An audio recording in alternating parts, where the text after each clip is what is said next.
وبالحق أنزلناه وبالحق نزل وما أرسلناك إلا مبشرا ونذيرا وقرآنا فرقناه لتقرأه على الناس على مكث ونزلناه تنزيلا. پارہ نمبر 13 وما ابریو نفسی ان النفس لامارۃ بالسوء. نفس کے امارہ ہونے کی بات ہے اس بارے میں کہ نفس اپنی اصل کے اعتبار سے موٹا ہو جاتا ہے اور وہ ہمیں کبھی بھی وہ کام نہیں کرنے دیتا جو عزیمت کے درجے کا ہو. تو نفس کی 3 حالتوں میں سے پہلی حالت کا ذکر سورۃ یوسف کی آیت 53 میں ملتا ہے جس سے پارہ شروع ہوتا ہے، اور آگے ہم پھر نفس لوامہ اور نفس مطمئنہ کو اپنی جگہ پہ بھی پڑھیں گے، یاد رکھیے گا. آئیے دیکھتے ہیں اس کے مین نکات کیا ہیں. پہلی بات کیا ہے کہ احسان کی روش اختیار کرنا. احسان کبھی ضائع نہیں ہوتا. یوسف علیہ السلام کا محسن بن کے رہنا ان کو جیل کی سلاخوں سے نکال کر مصر کے تخت پہ لے آیا، اور یہ بات ہے آیت 56 یوسف میں. جب تک صورت سیم چلے گی میں صرف آیت بولوں گی، اگلی صورت آئے گی تو ایک دفعہ صورت کا نام بھی بول دوں گی تاکہ آپ کا وقت بچ جائے. پھر اللہ کے دیے ہوئے علم سے ہی انسان معاملات کی حقیقت سمجھ سکتا ہے. جب تک علم نہیں لیں گے حکمت نہیں آئے گی، اور حکمت نہیں آئے گی تو پھر آپ معاملات کو بہترین طریقے سے نہیں سمجھ سکیں گے. اور اللہ تعالیٰ علم والا ہے، اور یہ بات آپ کو اس صورت میں جگہ جگہ دکھتی ہے کہ اللہ نے حضرت یوسف اور حضرت یعقوب کو بہترین طریقے سے بچا کے رکھا مختلف فتنوں اور آزمائشوں سے.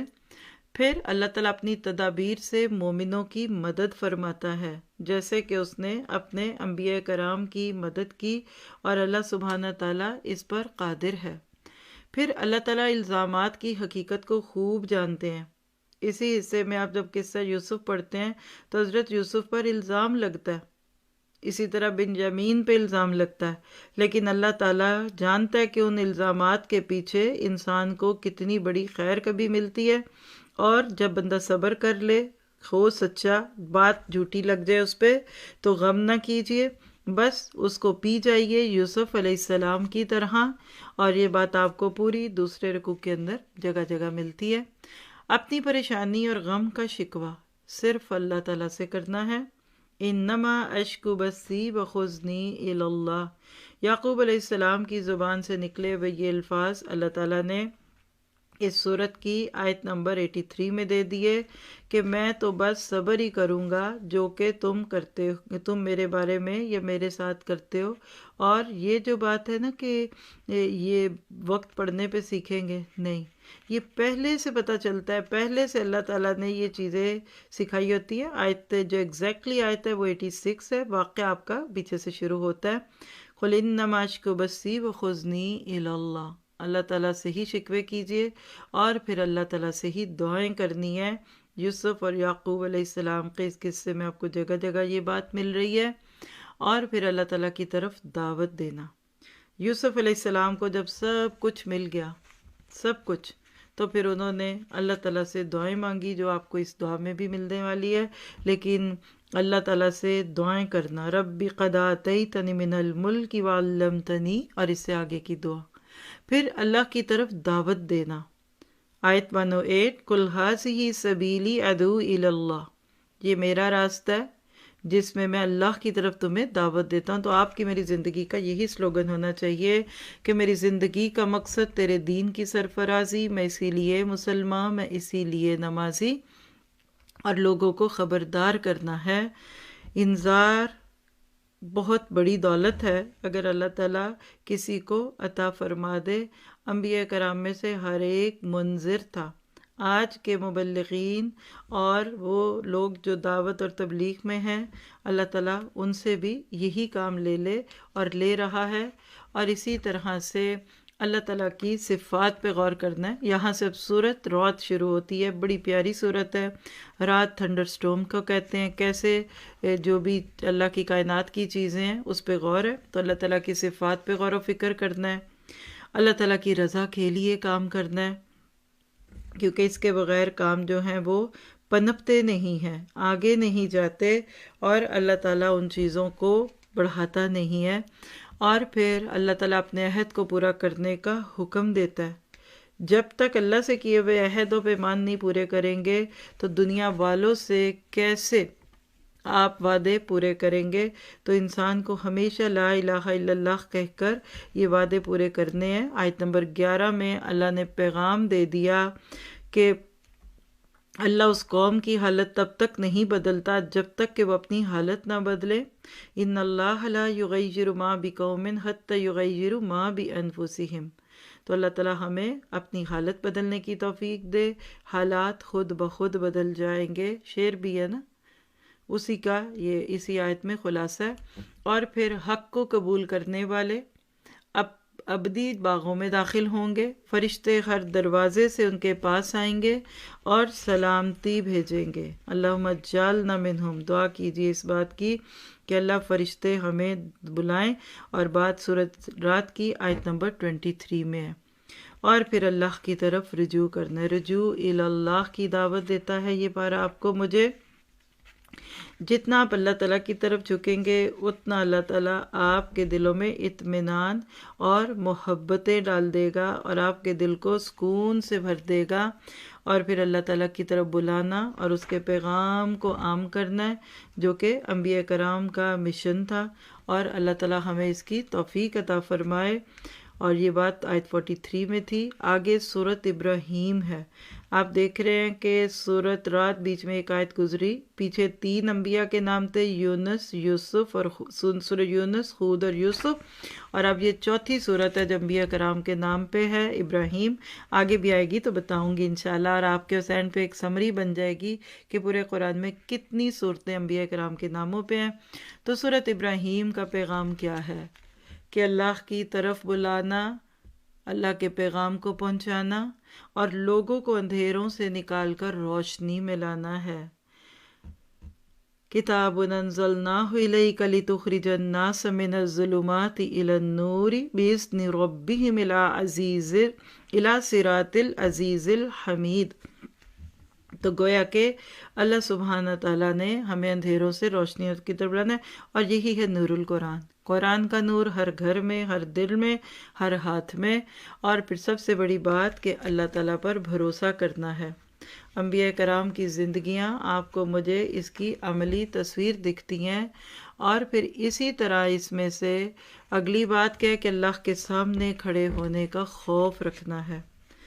یوم یقوم الناس لرب العالمین، جب تک اللہ کے سامنے کھڑے ہونے کا ڈر نہیں ہوگا بات نہیں بنے گی۔ اور یہ بات سورہ ابراہیم کی آیت 21 یعنی 21 میں ہے۔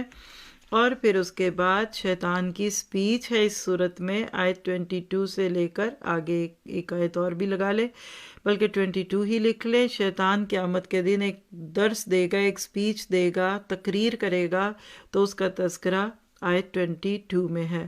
آج ہی پڑھ لیجئے تاکہ اس دن حسرت نہ ہو کہ ہم کس کی بات سنتے رہیں۔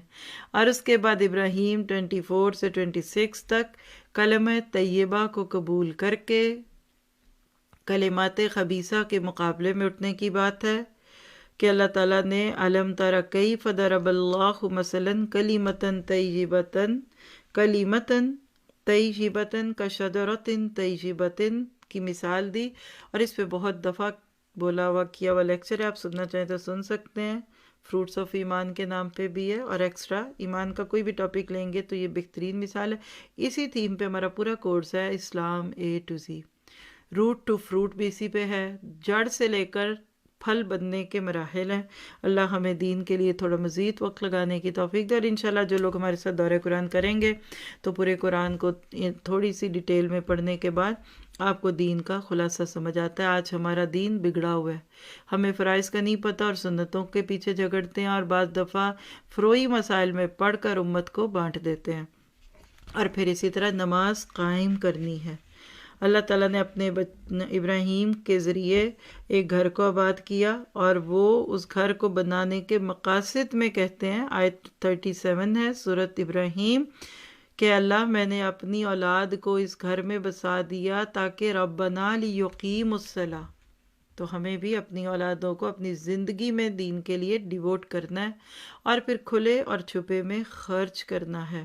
لوگوں کو دکھانے کی ضرورت نہیں، اللہ سب جانتا ہے، اور اکیلے اور تنہائی کی نیکیوں کو اللہ کے راستوں میں اللہ کی رضا کے لیے کرنے والے کو ہی اصل سچی خوشی ملتی ہے، کیونکہ وہ رب ہمیں جانتا ہے۔ اور یہ 31 میں موجود ہے بات ابراہیم صورت میں۔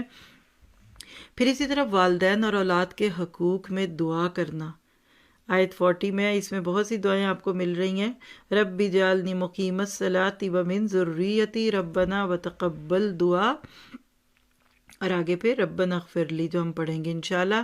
پھر رسولوں کی پیروی کرنی ہے، اور نبی صلی اللہ علیہ وسلم نے قرآن پاک کے مبین ہونے کی حقیقت کو سمجھایا، جو آخری آیت ہے پارے کی، سورۃ ہجر کی پہلی آیت، اس سے پتہ چلتا ہے۔ تو گویا کہ یہ پارہ بھی اپنے اندر خزانے بھر رہا ہے۔ کیا آپ ایکسائٹڈ ہو رہے ہیں کہ انشاءاللہ 1 ماہ کچھ دن کے بعد جب ہم دورہ قرآن شروع کریں گے تو یہ پارے پھر مزید ڈیٹیل میں پڑھیں گے؟ ابھی تو ہم صرف 10 منٹ کا، آلموسٹ 10 to 15 منٹ کا ایک پارے کا ریکیپ کر رہے ہیں نا، تو پھر انشاءاللہ ایک ایک پارہ ہمارا 2 گھنٹے سے کم و بیش ہوگا۔ تو کیا پتہ چلا کہ قرآن کے لیے جتنا آپ وقت لگا سکتے ہیں لگائیے، تھوڑا لگائیں گے تو اللہ تعالیٰ پھر اگلا وقت بھی لگانا آسان کر دے گا۔ عمل کی باتیں نوٹ کیجیے اس پارے سے، قصہ یوسف سے سبق لینا ہے، اور بہت سارے اسباق ہیں، انشاءاللہ ہم اس کو ڈیٹیل میں پڑھیں گے بعد میں۔ نفس مطمئنہ بننا ہے تاکہ لوگوں کی برائیاں بلائیاں آپ کو مجھے نیکیوں سے نہ روک سکیں، اور صبر جمیل کرنا ہے، توکل اختیار کرنا ہے، شکر کریں گے تو یہ سب کامیابی کے کام ہیں، یعنی یہ کام کرنے والے کبھی ناکام نہیں ہوئے۔ اللہ کا ذکر کثرت سے کرنا ہے، اور محسنین کی صفات کیا ہیں کہ معاف کر دیتے ہیں، بدلہ نہیں لیتے۔ اللہ تعالیٰ ہمیں محسن بنا دے، اور اللہ تعالیٰ کی تسبیح کرنی ہے ہر وقت، کبھی زبان حال سے اور کبھی زبان قال سے، اور ایمان کا سرسبز درخت بننا ہے، شجرہ طیبہ کی طرح۔ اللہ ہمیں سرسبز درخت بنا دے۔ آپ نے دیکھا ابھی اس بارے میں بہت سی دعائیں تھیں، سورہ یوسف 101 میں حضرت یوسف کی اونلی دعا جو ہمیں قرآن میں ملتی ہے، فاطر السماوات والارض انت ولیی فی الدنیا والآخرۃ توفنی مسلما والحقنی بالصالحین۔ اور کیا چاہیے تھا؟ سب کچھ تو مل گیا۔ تو گویا کہ اب اللہ کا قرب چاہیے۔ اور سورہ ابراہیم 40، رب اجعلنی مقیم الصلاۃ ومن ذریتی ربنا وتقبل دعا، اور 41 ربنا اغفر لی ولوالدی وللمؤمنین یوم یقوم الحساب۔ اللہ تعالیٰ یہ ساری دعائیں ہمارے اور ہمارے ماں باپ اور اولادوں کے حق میں قبول فرمائے۔